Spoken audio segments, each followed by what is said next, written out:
서울 복음방송 주안의 하나 2부 방송으로 이어집니다. 주안의 하나 2부에서는 성도의 삶 속에서 경험한 주님과의 교제를 나누는 살며 생각하며와 은혜의 설교, 그리고 함께 성경을 읽으며 묵상하는 Let's Read the Bible이 준비되어 있습니다. 먼저 살며 생각하며 들으시겠습니다.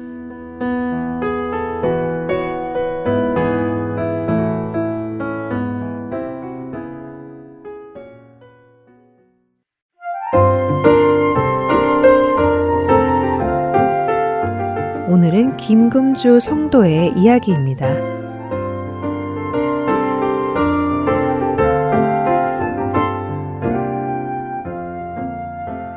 새신자가 아닌 새신자 등록. 서울에 살고 있는 청취자입니다. 2020년 코로나 시기부터 시작하여 근래까지 교회를 가지 않고 나홀로 신앙생활을 이어왔던 성도입니다. 흔히 말하는 가난한 성도였죠. 사실 저는 집 나간 탕자와 같은 사람입니다. 비록 코로나 팬데믹 때문에 그렇게 되었다고 우겨보기는 하지만 코로나 이후 현장 예배가 회복된 후에도 아버지 집으로 돌아가지 않았으니 가출한 것이 틀림없었습니다. 교회는 아버지의 집이고 또한 저의 집이었습니다. 그곳에서 저는 감수성 예민했던 학창시절을 교회 친구들과 전도사님과 함께 하나님께 예배드리고 찬양드리며 뜨거운 회개와 은혜의 감격으로 울고 웃으며 지냈지요. 학교를 가는 시간을 제외하고는 제가 가장 많이 머무는 곳이 교회였습니다. 연말이면 성탄절 칸타타 준비로 늘 동네 꼭대기에 있던 교회를 오르락 내리락 하며 분주히 지내곤 했었습니다. 그때만 해도 크리스마스 이브에는 밤새 성도의 집을 찾아다니며 찬양을 부르며 성탄절을 맞이하곤 했습니다.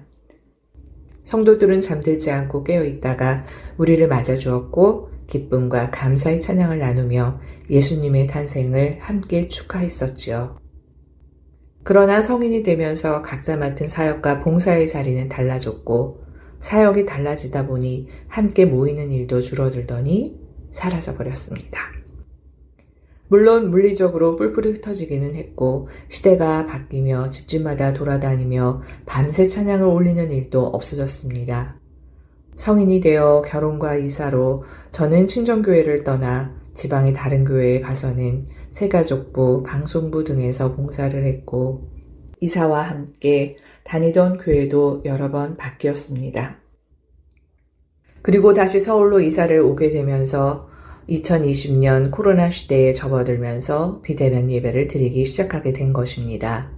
그렇게 온라인 예배에 익숙해지면서 교회는 등록도 하지 않은 채 어느덧 나홀로 신앙인이 되어버렸습니다.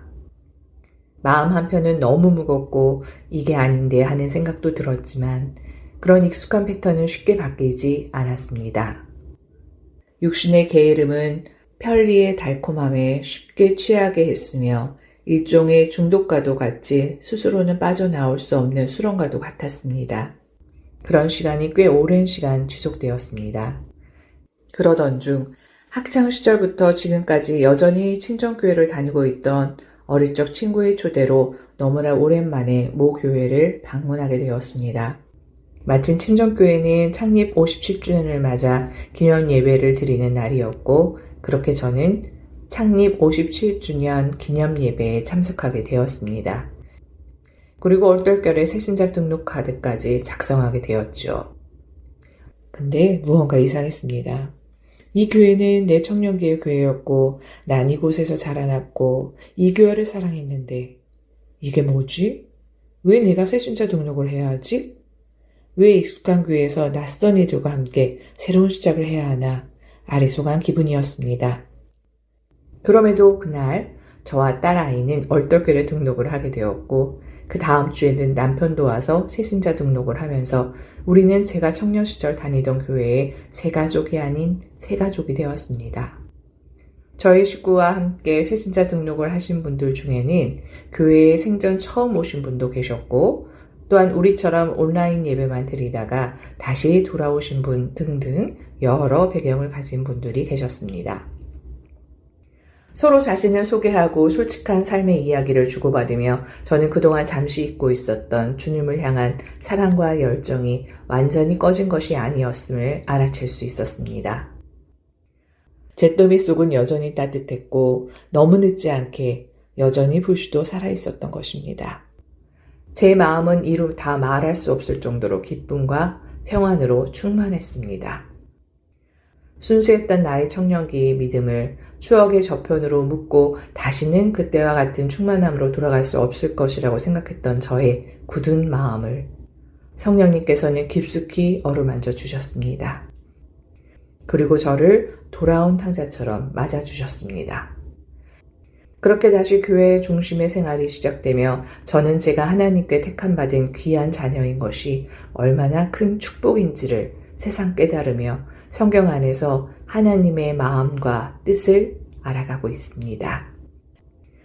새롭게 시작된 저희 믿음 생활, 이제는 성령님의 인도하심을 따라 오직 말씀과 기도로 변화받고 다시 오실 주님을 기다리며 구별된 성도로 살아갈 것임을 고백합니다. 이 내 아들은 죽었다가 다시 살아났으며 내가 잃었다가 다시 얻었노라 하니 그들이 즐거워하더라. 누가복음 15장 24절 말씀입니다.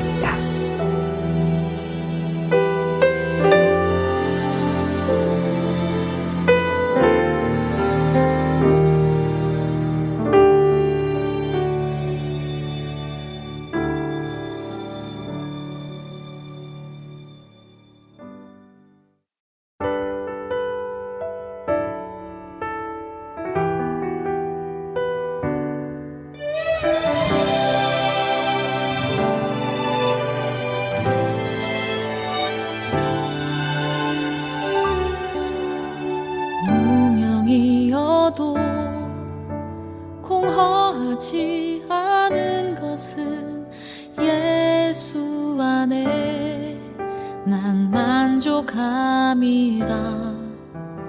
가난하여도 부족하지 않은 것은 예수 안에 오직 나는 부요함이라.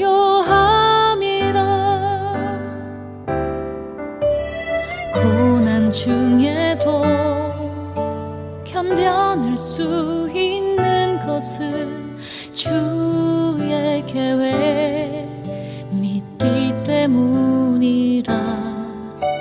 실패하여도 일어설 수 있는 것은 예수 안에 오직 나는 승리함이라. 난 예수로 충만하네. 난 예수로 충만하네. 난 예수로 충만하네. 영원한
설교 말씀으로 이어집니다.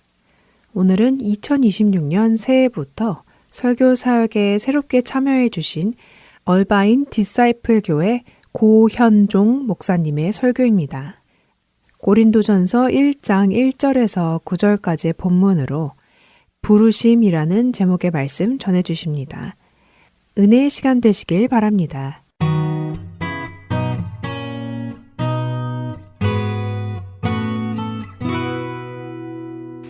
오늘부터 고린도전서 말씀을 함께 나누는데 오늘 1장 1절에서 3절까지 보겠습니다. 고린도전서 1장 1절에서 3절. 제가 1절을 먼저 읽겠습니다.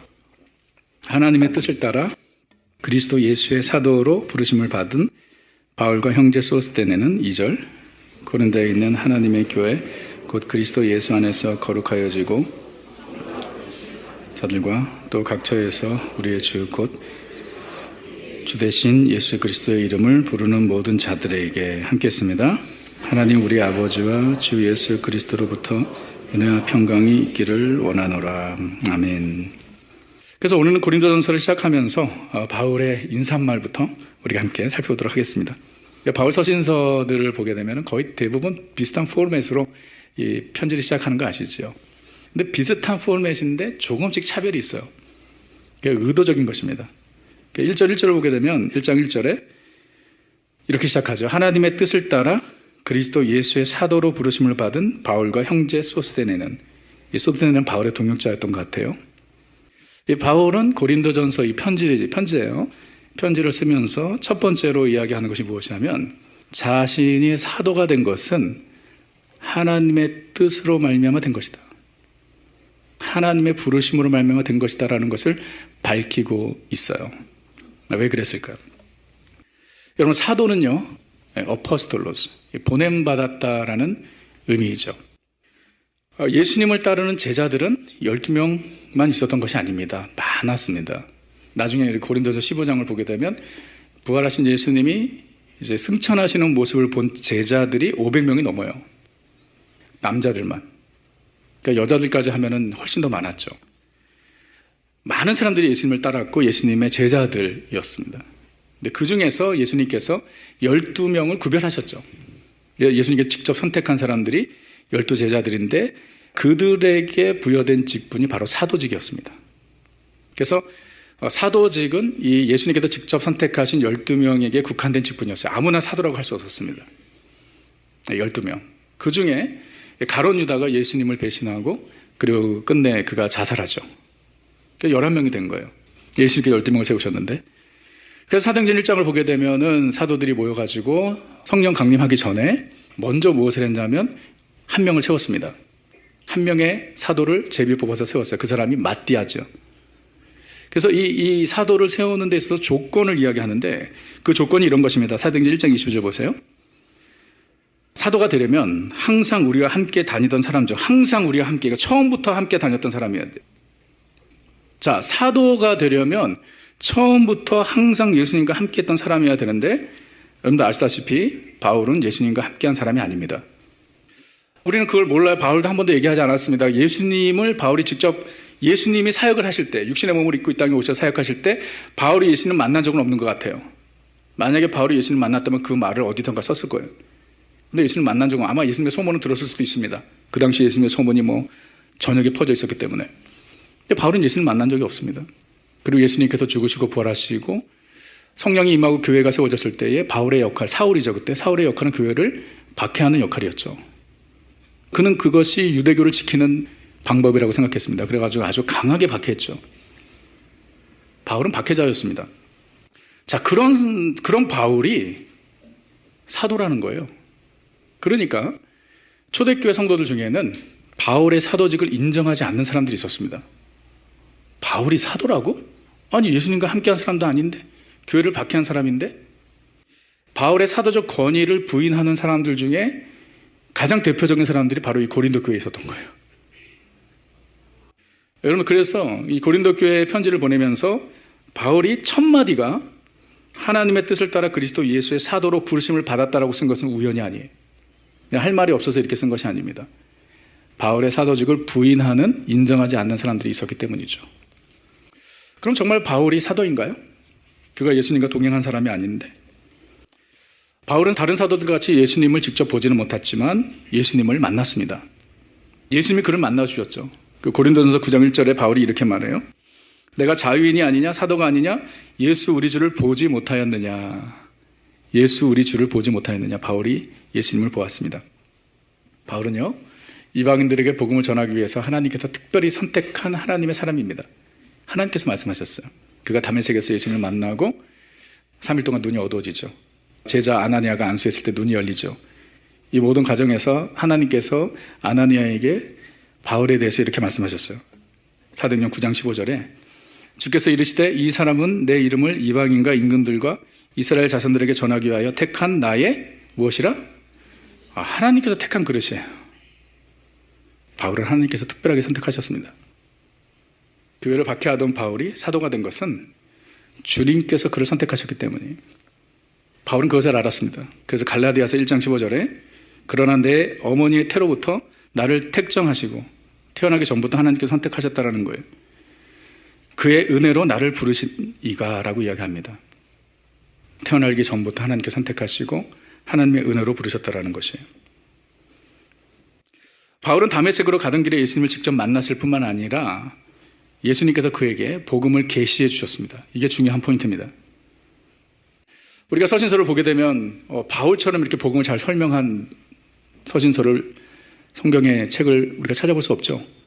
예수님께서 복음의 역사를 이루시고 그것을 교리적으로 해석한 사람이 바울이죠. 그래서 정말 바울 서신서들을 보게 되면 거기에 놀라운 복음의 진리들이 담겨져 있죠. 로마서를 보게 되면 복음이 무엇인지 알 수 있고. 근데 바울이, 교회를 밖에 했던 바울이 어떻게 복음의 진리를 깨닫게 되었느냐 말입니다. 예수님과 함께 동행한 사람도 아닌데 하나님께서 그에게 특별하게 계시해 주셨습니다. 다시 말해 바울은 복음을 주님께로부터 직접 들었던 거예요. 바울은 성경의 전문가입니다. 구약 성경의 전문가죠. 그때는 신약이 없었기 때문에 성경의 전문가는 구약이죠. 그가 구약 성경의 창세기에서부터 말라기까지 기록되어 있는 장차 오실 그리스도에 대한 내용을 깨닫게 된 것이죠. 하나님께서 그에게 계시해 주신 거예요.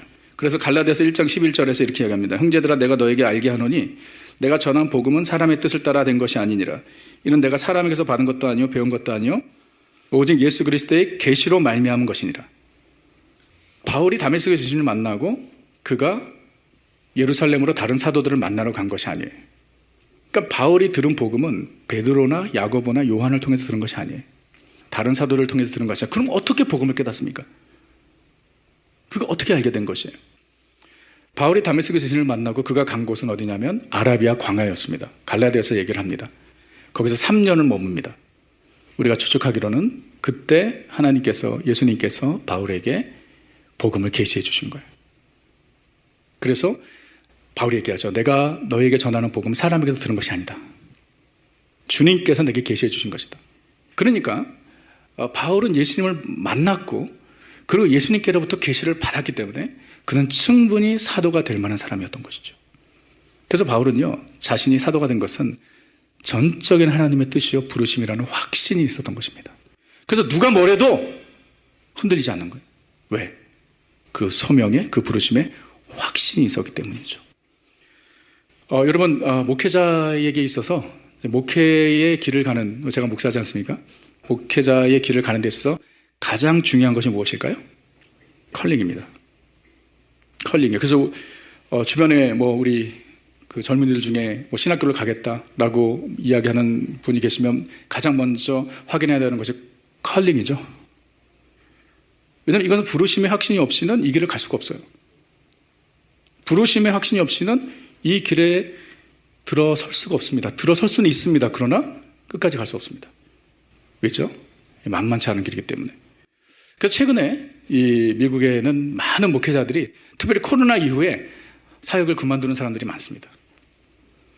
우리 주변에 우리 한인 목회자들도 마찬가지입니다. 제가 아는 분들도 많고 특별히 2세 사역자들 중에 우리 영어권 2세 사역자들 중에 사역을 잘하다가 갑자기 사역을 그만두고 일반 직장으로 옮기는 분들이 계속 나옵니다. 그것이 꼭 잘못된 것은 아니라고 할 수 있지만 안타깝죠. 근데 우리 각자가 목사만이 하나님께로 부르심을 받은 자들이 아니잖아요. 우리 모두가 하나님의 사람들로서 살아가는데 내가 하나님의 뜻대로 살아가고 있고 내가 있는 곳이 하나님께서 나를 부르신 소명의 자리라는 확신을 가지고 사는 것과 그냥 내가 어쩔 수 없어서 이 자리에 있지라고 생각하는 것은 하늘과 땅 차이입니다. 나의 가정, 하나님께서 부르신 거예요. 내가 일하는 직장, 그냥 먹고 살기 위해서 어쩔 수 없이 일하지라고 생각하는 것과 소명의식을 가지고 일하는 것과는 하늘과 땅 차이입니다. 하나님께서 내게 주신 자리, 하나님께서 나를 부르신 곳, 그 확신이 있을 때 우리는 그곳에서 감사할 수 있고요. 그리고 그 일을 통해서 하나님께 영광을 돌릴 수 있게 되는 것입니다. 소명의 확신은 목회자에게만 필요한 것이 아니에요. 우리 모두에게 필요한 것입니다. 바울은 자신을 예수의 사도로 소개한 후에 고린도 교회 성도들에게 은혜와 평강을 기원하는데 오늘 중요한 내용은 바울이 고린도 교회를 어떻게 부르는지를 주목해야 합니다. 2절에 나와 있습니다. 보십시오. 고린도에 있는 하나님의 교회, 키워드. 고린도에 있는 하나님의 교회, 그 그리스도 예수 안에서, 키워드. 거룩하여지고, 키워드. 성도라, 성도, 키워드. 부르심을 받은 자, 키워드. 또 각처에서 우리 주 곧 그들과 우리 주 대신 예수 그리스도의 이름을 부르는 모든 자들에게. 자, 이 단어 하나하나가 교회가 무엇인지를 얘기하고 있는 거예요. 그래서 너무 중요합니다. 뒤에서부터 시작을 한다면 먼저 교회는요, 예수 그리스도의 이름을 부르는 자들의 모임입니다. 예수 그리스도의 이름을 부르는 모든 자들에게. 예수 그리스도의 이름을 부른다는 것은 그건 예수 그리스도를 믿는다는 것이죠. 사도행전 2장 21절에 이렇게 나와 있습니다. 누구든지 주의 이름을 뭐하는 자는? 부르는 자는 구원을 얻으리라. 자, 누가 예수의 이름을 부르죠? 예수님을 믿는 자죠. 누가 구원을 받죠? 예수를 믿는 자죠. 그래서 예수를 믿는 자는 구원을 받으리라. 이걸 예수의 이름을 부르는 자는 구원을 받으리라. 그래서 예수의 이름을 부른다는 것은 그건 예수님을 믿는다는 것인데, 교회는 무엇인가? 예수를 나의 주 나의 하나님으로 믿고 고백하는 사람들의 모임이 교회인 것입니다. 아무리 화려한 건물에 많은 사람들이 모여도 예수를 향한 신앙 고백이 없다면 그것은 그냥 단체일 뿐이지 교회는 아닙니다. 뿐만 아니라 교회는 그리스도 예수 안에서 거룩하여지고 성도라 부르심을 받은 자들의 모임입니다. 2절을 다시 보시면 고린도에 있는 하나님의 교회 곧 그리스도 예수 안에서 거룩하여지고 성도라 부르심을 받은 자들. 우리는 그리스도 예수 안에서 거룩함을 얻은 성도들입니다. 자, 어디 안에서요? 그리스도 예수 안에서. 바울이 분명히 얘기하죠. 고린도에 있는 하나님의 교회 곧 그리스도 예수 안에서 거룩하여진 성도. 그리스도 예수 안에서. In Christ Jesus. 우리가 바울 서신서들을 보게 되면 바울이 믿는 자들과 예수님과의 관계를 설명하기 위해서 가장 자주 사용했던 이 은유적인 표현이 바로 in Christ입니다. 그 안에, 그리스도 안에, 주 안에, 예수 안에, 예수 그리스도 안에. 안에, in Christ, in Him, in Jesus Christ. 바울은 구약의 전문가였습니다. 맞죠? 성경의 전문가였습니다. 그래서 그가 구원을 얻은 성도들과 하나님과의 관계, 예수님과의 관계를 설명하기 위해서 in, 안에라는 이 단어를 사용한 것은 우연이 아닙니다. 바울이 깨달은 진리가 있었던 것이죠. 하나님께서는요, 구약에서부터 안에 있는 자들과 밖에 있는 자들을 구별하셨어요. 안에 있는 자들이 구원을 받게 하셨죠. 그런 예표들을 보여주셨죠. 대표적인 몇 가지를 보게 되면 노아의 방주죠. 하나님께서 죄로 말미암아 타락한 인간을 심판하실 때에 노아의 방주 안에 들어간 사람들, 노아의 패밀리죠. 그들은 구원받았고 밖에 있는 사람들은 다 죽었습니다. 만약에 그때 노아의 말을 듣고 그 안에 들어갔다면 살았을까요? 죽었을까요? 너무 당연한 질문이죠. 노아가 이제 심판이 온다라고 이야기하면서 이 안으로 들어오라고 했을 때 뭐 그런 얘기는 했는지 모르겠지만 만약에 그래서 그 안에 들어갔다면 살았어요? 죽었어요? 안에 있으면 살아요. 출애굽 당시 마지막 재앙을 내릴 때에 하나님께서 어린 양의 피를 문설주에 바르고 그 안에 들어가 있으라 말씀하셨죠. 그래서 그 안에 있는 사람들은 살고 밖에 있는 사람들은 다 죽었죠. 그 안에 어떤 사람이 들어갔는지 아무 상관없습니다. 그냥 그 안에 들어가면 사는 것입니다. 어린 양의 피가 발려진 문설주에 피가 발린 그 집에 들어가면 사는 거예요. 안에 있으면 사는 것입니다. 이스라엘 백성이 여리고서 가나안 땅을 점령할 때 첫 번째 성이 여리고성이었죠. 여리고성을 점령할 때 이스라엘의 스파이들을 도왔던 라합 집만을 살려주었습니다. 근데 그때 사인이 뭐였죠? 빨간 줄이었죠.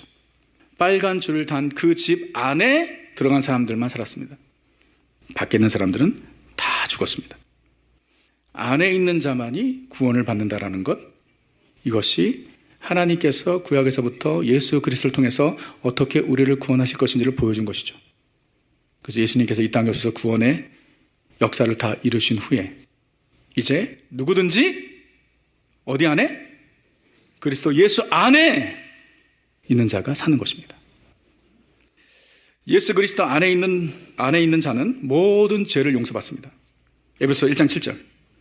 우리는 그리스도 안에서 그의 은혜의 풍성함을 따라 어디 안에서? 그리스도 안에서 그의 은혜의 풍성함을 따라 그의 피로 말미암아 속량 곧 죄사함을 받았느니라. 예수 그리스도 안에 있는 자들은 죄사함을 받는 것입니다. 예수 그리스도 안에 있는 자는 모든 정죄에서부터 자유케 되는 것입니다. 로마서 8장 1절. 그러므로 이제 그리스도 예수 안에 있는 자에게는 결코 정죄함이 없나니. 그리스도 예수 안에 있는 자에게는. 예수 그리스도 안에 있는 자는 새로운 피조물이 되는 것입니다. 고린도서 5장 17절. 그런즉 누구든지 그리스도 안에 있으면 새로운 피조물이라. 이전 것은 지나갔으니 보라 새 것이 되었도다.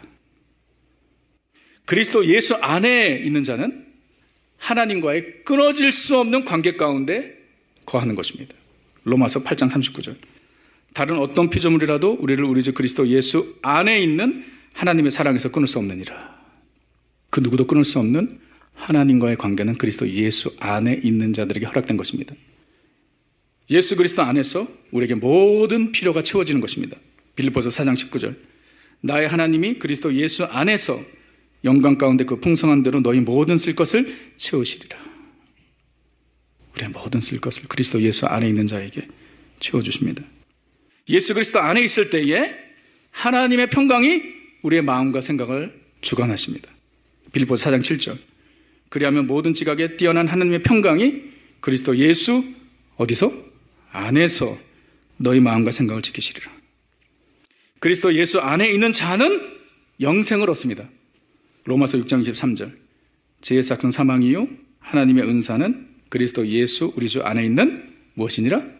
영생이니라. 여러분, 그리스도 예수 안에 있는 자는 모든 죄의 사함을 받습니다. 그리스도 예수 안에 있는 자는 결코 정죄함이 없습니다. 그리스도 예수 안에서 우리는 그 누구도 그 무엇도 끊을 수 없는 하나님과의 관계 가운데 거하게 됩니다. 그리스도 예수 안에서 우리의 모든 필요가 채워집니다. 그리스도 예수 안에 있을 때 하나님의 평강이 우리의 마음과 생각을 주관합니다. 그리스도 예수 안에서 우리는 영생을 얻습니다.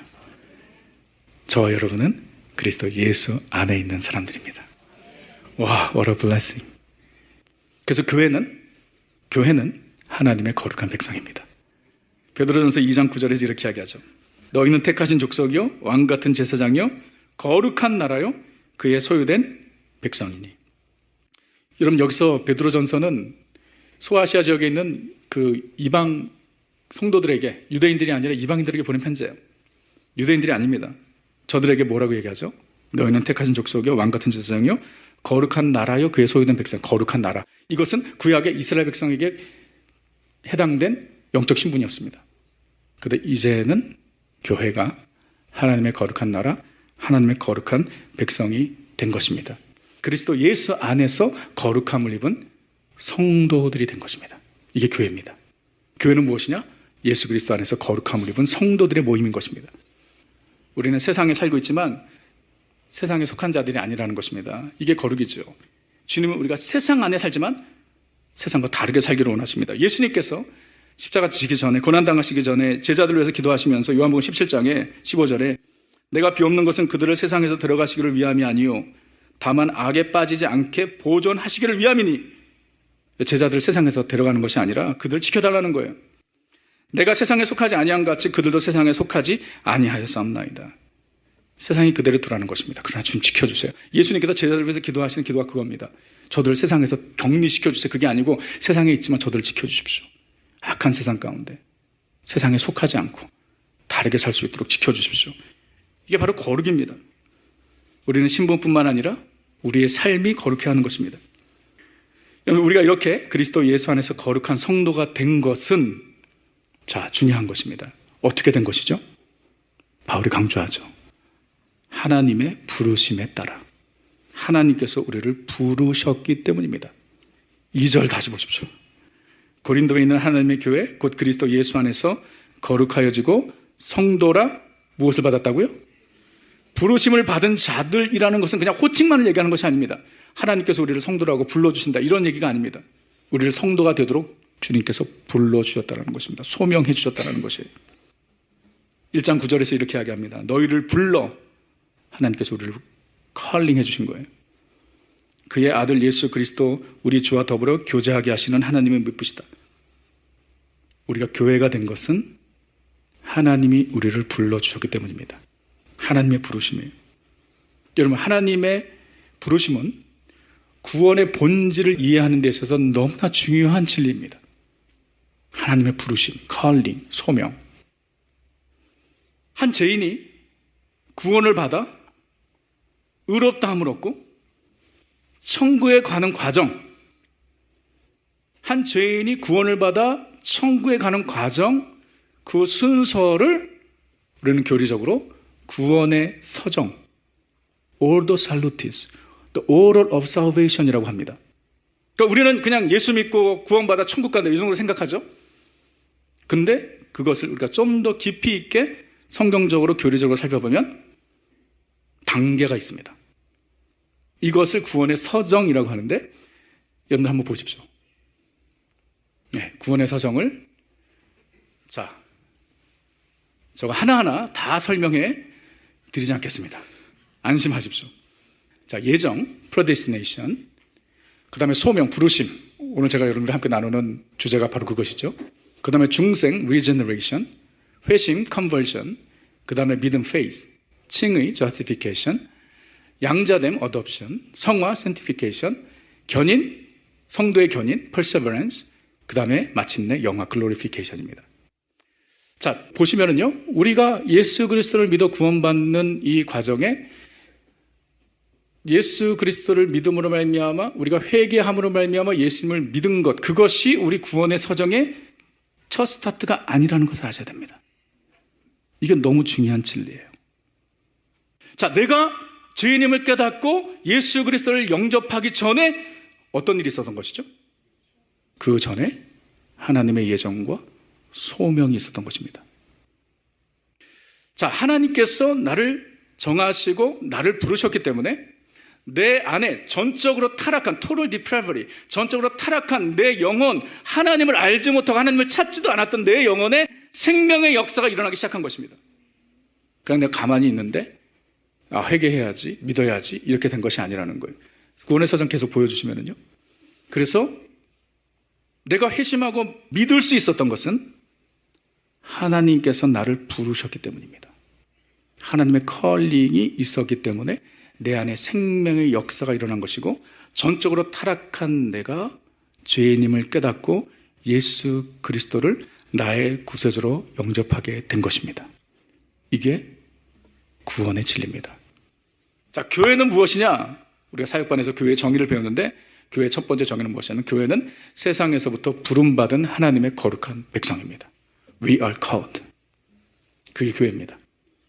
우리는 하나님께로부터 부름받은 자들이에요. 할렐루야.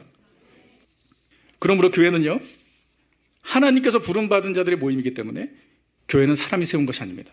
하나님께서 불러주신 자들이 모인 곳이에요. 그렇기 때문에 하나님께서 세우신 것이고요.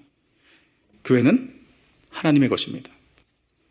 그래서 사도 바울은 고린도 교회를 뭐라고 소개하냐면 고린도에 있는 하나님의 교회라고 소개합니다.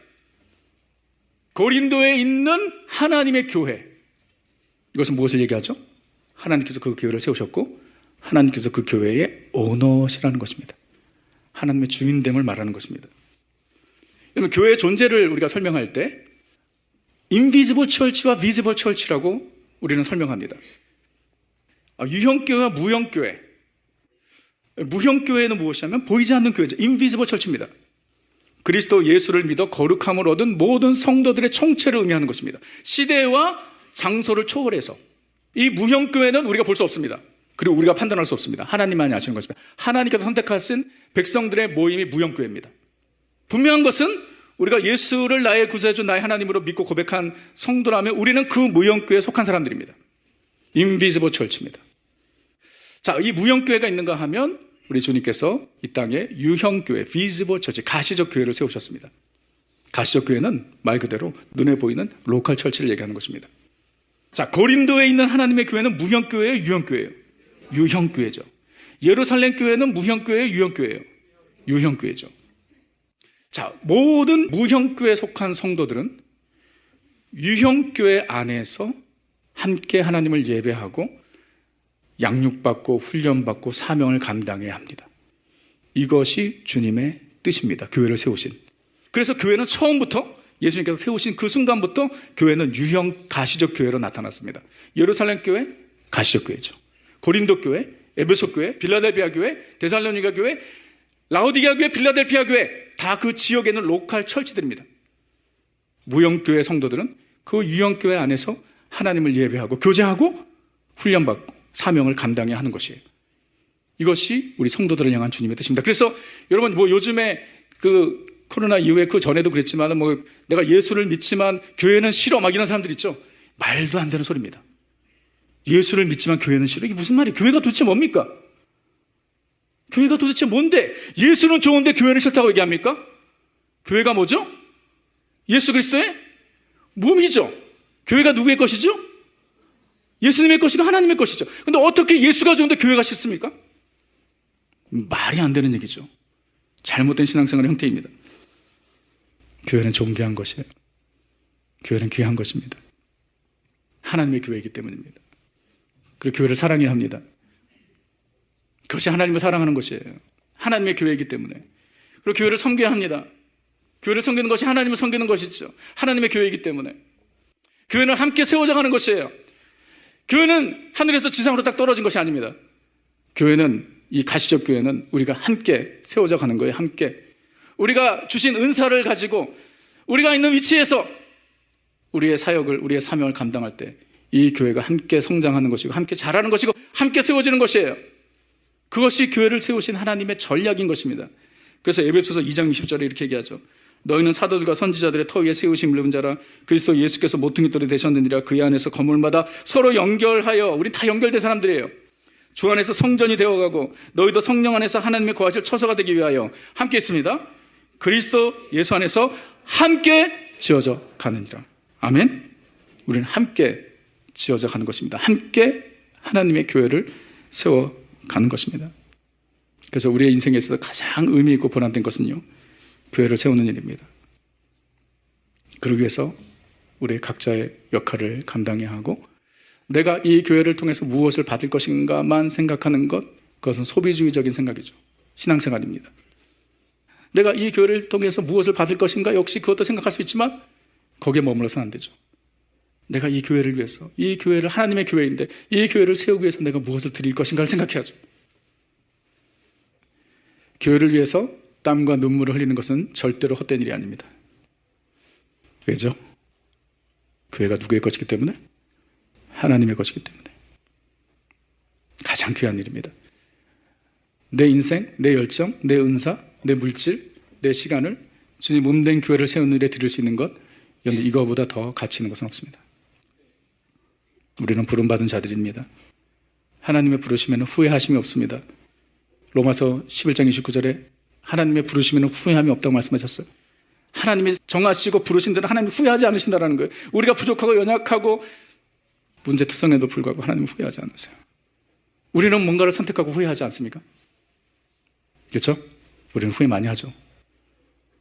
아, 이 사람이 아니었어야 되는데.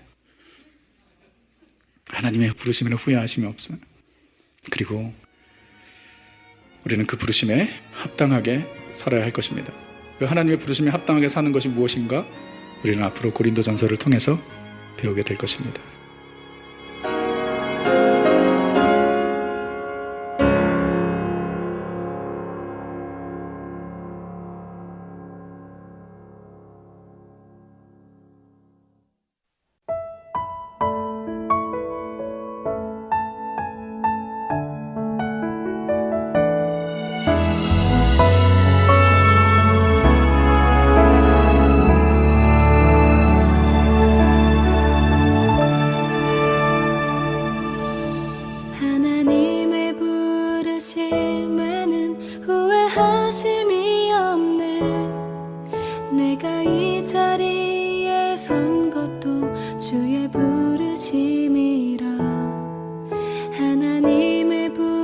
부르심에는 결코 실수가 없네. 나를 부르신 하나님의 신실하심을 믿네. 작은 나를 부르신 뜻을 나는 알 수 없지만 오직 감사와 순종으로 주의 길을 가리라. 때론 내가 연약해져도 주님 날 도우시니 주의 놀라운 그 계획을 나는 믿으며 살리. 날 부르신 뜻 내 생각보다 크고 날 향한 계획 나의 지혜로 증량 못하나 가장 좋은 길로 가장 완전한 길로 오늘도 날 이끄심이네.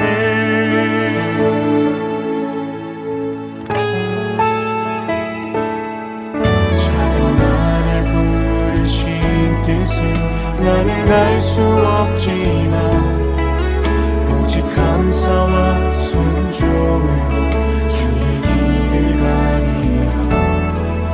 때론 내가 연약해져도 주님 날 도우시니 주의 놀라운 그 계획을 나는 믿으며 살리.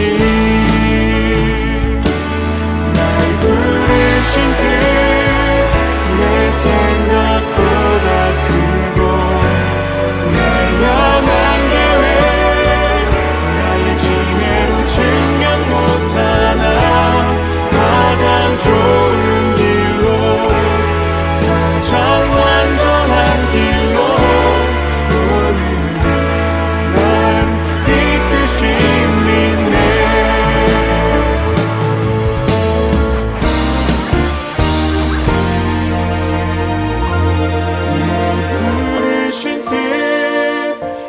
생각보다 크고 날 향한 계획 나의 지혜로 증명 못하나 가장 좋은 길로 가장 완전한 길로 오늘도 날 이끄시니 부르신 뜻 내 생각보다 크고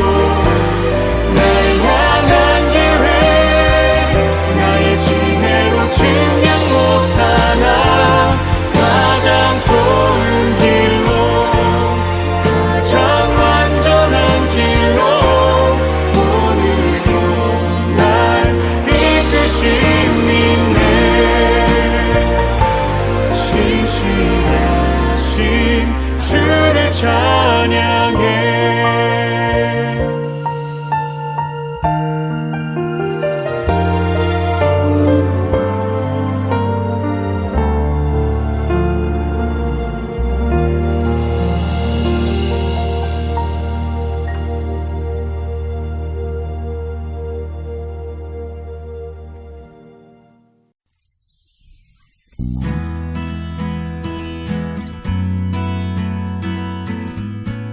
예수 그리스도의 복음을 통하여 영혼을 변화시키는 하트앤서울 복음방송에서는 방송 봉사자를 찾고 있습니다.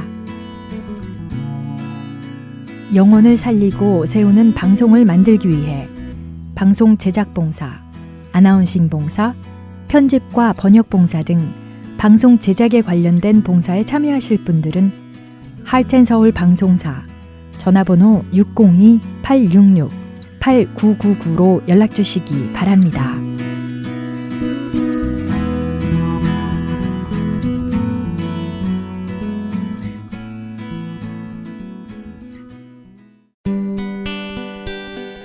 기쁜 소식 사랑으로 땅끝까지 전하는 하랜소.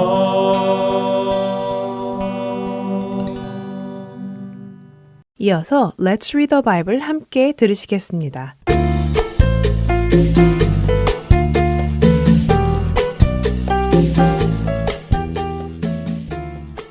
애청자 여러분 안녕하세요. Let's Read the Bible 진행의 이세진입니다. 예수님은 이제 사람들에게 붙잡혀 대제사장의 집으로 끌려가셨습니다. 여러분은 예수님이 왜 죽으셨다고 생각하시나요? 물론 우리의 죄를 대신하여 죽으셨지만 예수님이 십자가에 달려 죽게 된 죄명이 무엇이라고 생각하시나요? 어떤 사람들은 예수님이 밀란을 일으키려 했기에 밀란의 주동자로 죽으셨다고 하기도 합니다. 또 어떤 사람들은 예수님이 모세의 율법을 거부하고 하나님 섬기기를 거부했기 때문에 죽임을 당했다고 하기도 합니다. 또 어떤 사람들은 예수님이 성전을 헐라고 했기 때문에 죽임을 당했다고도 하죠. 오늘 함께 읽을 마가복음 14장에는 예수님이 죽으시는 이유가 분명하게 기록되어 있습니다. 사실 예수님을 죽이려 했던 대제사장들과 바리새인들은 거짓 증인들을 세워 예수님에게 억울한 죄명을 쓰여 죽이려 했지만 거짓 증인들의 증언이 일치하지 않아 증거 성립이 되지 않았습니다. 결국 예수님을 죽일 만한 증거를 찾지 못한 대제사장은 예수님께 직접 묻습니다. 너를 향한 이 사람들의 증언에 대해 어떻게 생각하느냐? 변명할 것이 있느냐? 하고 말이죠. 그러나 예수님은 그런 거짓 증언에 아무런 대꾸도 하지 않으십니다. 그러자 답답해진 대제사장이 예수님을 향해 이렇게 묻죠. 마가복음 14장 61절입니다. 침묵하고 아무 대답도 아니하시거늘 대제사장이 다시 물어 이르되 내가 찬송받으리의 아들 그리스도냐? 찬송받으리 곧 여호와 하나님을 의미하죠. 대제사장은 예수님께 단도직입적으로 묻습니다. 내가 바로 하나님의 아들이냐? 내가 바로 그 하나님이 준비하신 그리스도냐? 라고요. 그때 예수님은 62절에 내가 그니라 라고 답하십니다. 이로 인해 대제사장은 자신의 옷을 찢으며 더 이상의 증인은 필요 없다며 사람이 자신을 하나님의 아들이라고 주장했다며 예수님을 신성모독죄로 사형을 얻게 합니다. 예수님이 죽으신 이유는 예수님이 하나님의 아들이시기 때문이었습니다. 유대 문화에서 하나님을 아버지라 부르고 자신을 하나님의 아들이라 말하는 것은 자신이 곧 하나님이라고 말하는 것과 같습니다.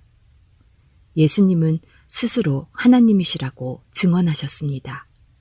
그리고 바로 그 이유로 예수님은 십자가에 내어져 죽임을 당하게 되십니다. 우리와 같은 죄인이 만일 스스로를 하나님이라고 한다면 우리는 신성모독적인 발언을 하는 것입니다. 그러나 예수님은 신성모독적인 발언을 하신 것이 아니라 사실을 말씀하신 것입니다. 예수님은 지난 3년 동안 예수님이 바로 하나님의 아들이신 것을 수많은 기적과 이적, 그리고 가르침을 통해 보여주셨지만 그들은 그 증거를 받아들이지 않고 예수님을 거부했습니다. 그리고 그 하나님의 아들에게 사형을 선고합니다. 예수님은 하나님의 아들이시기에 죽으셨습니다. 오늘 우리에게도 선택권이 있습니다. 예수님은 성경을 통해 예수님이 하나님의 아들이심을 증거하셨습니다. 여러분은 그 예수님을 하나님의 아들로 받아들이시겠습니까? 받아들이는 은혜가 있기를 소망합니다. Let's read the Bible 마가복음 14장 53절에서 72절까지의 말씀을 읽겠습니다. 그들이 예수를 끌고 대제사장에게로 가니 대제사장들과 장로들과 서기관들이 다 모이더라. 베드로가 예수를 멀찍이 따라 대제사장의 집 뜰 안까지 들어가서 아랫사람들과 함께 앉아 불을 쬐더라. 대제사장들과 온 공회가 예수를 죽이려고 그를 칠 증거를 찾되 얻지 못하니 이는 예수를 쳐서 거짓 증언하는 자가 많으나 그 증언이 서로 일치하지 못함이라. 어떤 사람들이 일어나 예수를 쳐서 거짓 증언하여 이르되 우리가 그의 말을 들으니 손으로 지은 이 성전을 내가 헐고 손으로 짓지 아니한 다른 성전을 사흘 동안에 지으리라 하더라 하되 그 증언도 서로 일치하지 않더라. 대제사장이 가운데 일어서서 예수에게 물어 이르되 너는 아무 대답도 없느냐? 이 사람들이 너를 치는 증거가 어떠하냐 하되 침묵하고 아무 대답도 아니하시거늘 대제사장이 다시 물어 이르되 내가 찬송받으리의 아들 그리스도냐? 예수께서 이르시되 내가 그니라. 인자가 권능자의 우편에 앉은 것과 하늘 구름을 타고 오는 것을 너희가 보리라 하시니 대제사장이 자기 옷을 찢으며 이르되 우리가 어찌 더 증인을 요구하리요? 그 신성 모독하는 말을 너희가 들었도다. 너희는 어떻게 생각하느냐 하니 그들이 다 예수를 사형에 해당한 자로 정죄하고 어떤 사람은 그에게 침을 뱉으며 그의 얼굴을 가리고 주먹으로 치며 이르되 선지자 노릇을 하라 하고 하인들은 손바닥으로 치더라. 베드로는 아랫뜰에 있더니 대제사장의 여종 하나가 와서 베드로가 불 쬐고 있는 것을 보고 주목하여 이르되 너도 나사렛 예수와 함께 있었도다 하거늘 베드로가 부인하여 이르되 나는 내가 말하는 것이 무엇인지 알지도 못하고 깨닫지도 못하겠노라 하며 앞들로 나갈새 여종이 그를 보고 곁에 서 있는 자들에게 다시 이르되 이 사람은 그 도당이라 하되 또 부인하더라. 조금 후에 곁에 서 있는 사람들이 다시 베드로에게 말하되 너도 갈릴리 사람이니 참으로 그 도당이니라. 그러나 베드로가 저주하며 맹세하되 나는 너희가 말하는 이 사람을 알지 못하노라 하니 닭이 곧 두 번째 울더라. 이에 베드로가 예수께서 자기에게 하신 말씀 곧 닭이 두 번 울기 전에 내가 세 번 나를 부인하리라 하심이 기억되어 그 일을 생각하고 울었더라. Let's read the Bible.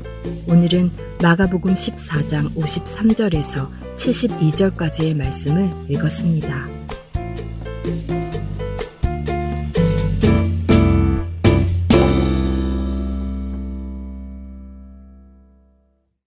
그 크신 하나님의 사랑 말로 다 형용 못하네. 저 높고 높은 별을 넘어 이 낮고 낮은 땅 위에 죄범한 영혼 구하려 그 아들 보내사 화목제로 삼으시고 죄 용서하셨네. 괴로운 시절 지나가고 땅 위에 영화세할 때 주 믿지 않던 영혼들은 큰 소리 외쳐 울어도 주 믿는 성도들에게 큰 사랑 베푸사 우리의 죄 사했으니 그네 잊을까 하나님 그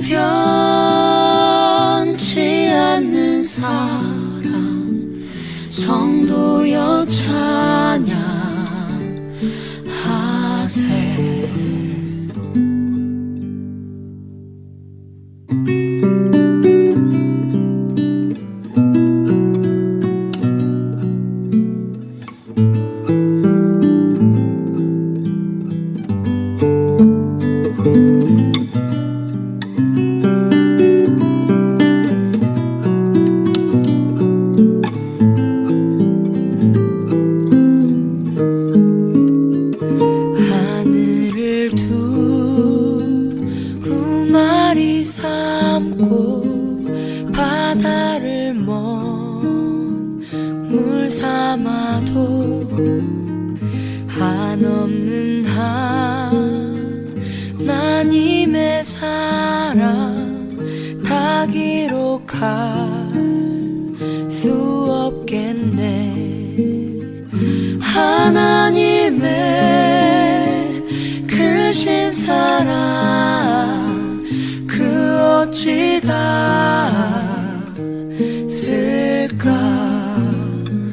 저 하늘 높이 쌓아도 채우지 못하리. 하나님 크신 사랑은 증량 다 못하네.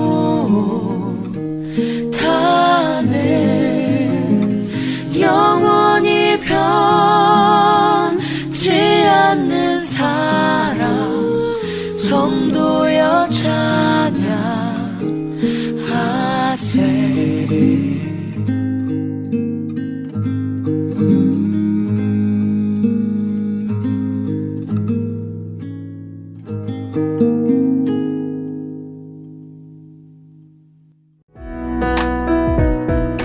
주안의 하나 2부 준비된 순서는 여기까지입니다. 계속해서 주안의 하나 3부로 이어집니다. 주님의 말씀을 더 알아가는 시간 되시길 소망합니다. 안녕히 계세요.